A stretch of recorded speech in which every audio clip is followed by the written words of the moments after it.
Kali ini kita akan tanya-tanya lagi dengan salah satu mahasiswa yang lolos magang MSIB ya Mas ya. Benar. Oke. Di sini udah ada mahasiswa informatika yang lolos MSIB. Silakan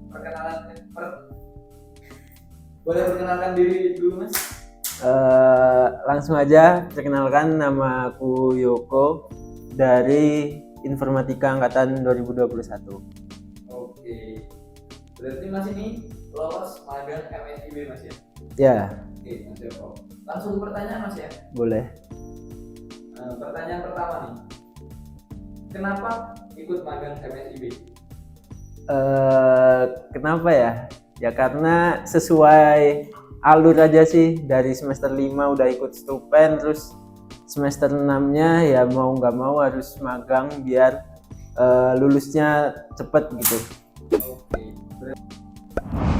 Oke, Mas Yoko kan satu-satunya yang lolos MSIB di angkatan 2021 ya. Emang apa sih persiapan yang dilakukan sama Mas Yoko? Untuk persiapan sih dari aku sendiri, kan semester 5 udah ada bekal nih dari studi independen. Terus ya tinggal memperbanyak project, terus bikin CV yang maksimal, terus sama ya portofolio yang paling utama. Oh, karena sebelumnya udah ikut studi independen kan ya? Ya. Kalau boleh tahu studi independennya di bidang apa Mas? Kalau saya kemarin di software engineering sama data analis. Oke. Ini masuk ke pertanyaan yang lebih detail Mas. Mas Yoko ini lolos di perusahaan apa Mas? Terus bagian apa? Aku lolos di Lembaga Layanan Pendidikan Tinggi, atau orang-orang taunya paling LLDikti, di wilayah 5 Yogyakarta. Di bagian apa Mas? Saya di programmer. Di programmernya? Iya. Oke. Kan MSIB ini banyak banget yang daftar Mas. Pasti ada proses seleksinya tuh. Seleksi yang udah Mas Yoko lakuin waktu itu apa aja? Mungkin di sini saya bisa share kayak nggak cuma yang di LLDikti aja ya. Soalnya kan aku juga banyak daftar nih di banyak perusahaan gitu. Jadi kita awalnya tuh harus cari tahu dulu, kayak kenalan sama perusahaan yang ingin kita daftar. Soalnya tiap perusahaan itu beda-beda proses seleksinya. Yang pertama itu kayak harus riset dari perusahaan mana aja. Nah itu bisa dilakuin dengan cara kayak memperbanyak relasi lah. Terus kayak gabung, join grup-grup WA, grup-grup Telegram, terus tanya-tanya alumni terkait proses seleksi di masing-masing PT. Nah untuk yang saya alami sendiri itu, semisal di beberapa PT kayak gambaran umumnya secara besar itu PT proses seleksinya ada tes tertulis biasanya, terus sama wawancara. Untuk yang di LLDikti ini kebetulan cuman proses seleksinya dari wawancara. Tapi aku juga mengikuti yang dari PT lain, misal dari DPR, aku juga daftar di DPR RI. Nah itu ada tes tertulis sama kayak isi form gitu buat jawab pertanyaan. Berarti masing-masing instansi itu punya tahapannya sendiri-sendiri. Ya. Beda-beda ya. Terus kayaknya kan panjang banget tuh itunya, proses seleksinya. Benar. Yang paling susah di bagian mananya Mas? Sebenarnya sih nggak susah ya kalau untuk udah masuk ke tahap proses seleksi, karena kalau udah masuk ke tahap proses seleksi itu berarti kan udah satu step maju ke tahap selanjutnya, kayak dari verifikasi dokumen berarti kan udah ter-ACC, tinggal proses seleksi. Kalau menurut aku sih tinggal memperbanyak ilmu yang kayak didalami itu, kayak misal aku konsentrasi di bidang web, jadi aku ya persiapan diri buat kayak misal ada ujian tentang itu web. Terus untuk kesulitannya ya apa ya, pas wawancara mungkin sih, karena itu kan ya pertama kali juga, terus diwawancara sama langsung pimpinan PT-nya, jadi ya mungkin agak grogi sama sedikit susah jawabnya ya, karena ya baru pertama kali juga nggak ada pengalaman.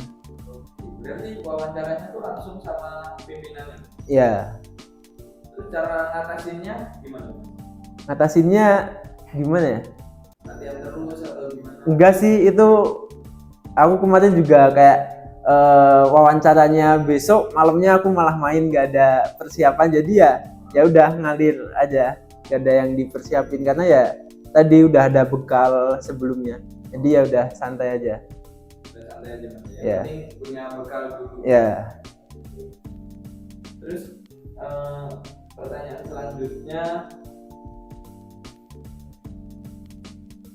ada nggak sih keterampilan atau pengetahuan khusus buat lolos seleksi magang MSIB? Keterampilan khusus sih sebenarnya nggak ada ya.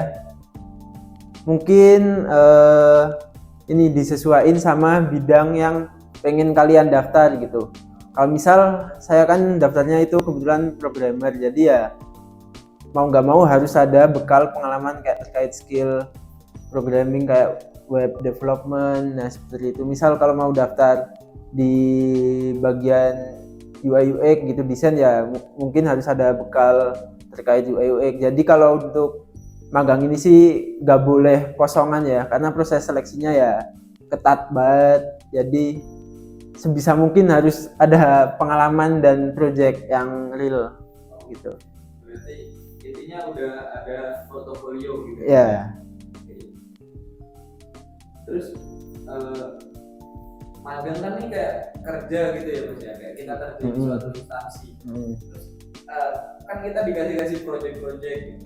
Nah, yang pertama kali Mas Yoko pegang waktu magang apa? Mungkin saya bisa share kayak job desk saya itu awalnya kan terdiri dari ini, tim saya kan terdiri dari 18 orang. Jadi itu nanti 18 orang dibagi jadi ada berapa project ya kemarin? 5 atau 4 project gitu. Jadi kalau project aku yang project pertama itu terdiri dari 6 orang, terus project yang kedua itu 2 orang. Jadi kalau aku kemarin kan sempat ditanya dulu nih mau fokus di bagian apa. Jadi aku jawab mau fokus yang bagian front end-nya aja. Jadi yang 2 project itu jadi fokus ke front end. Oke, berarti project awalnya front end Mas ya? Ya. Oke.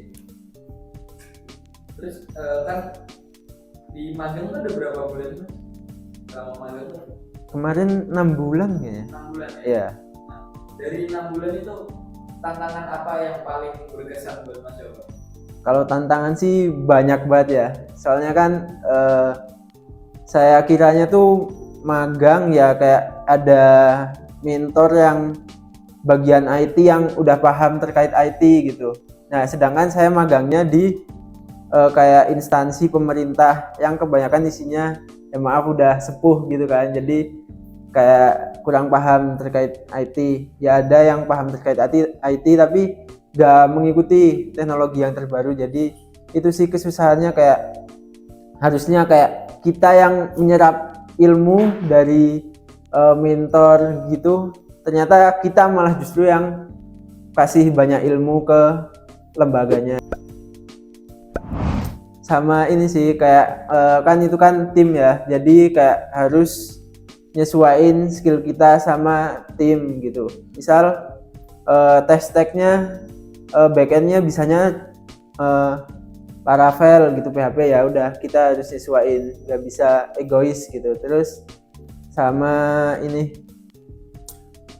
terkait project itu kan jadi satu nantinya.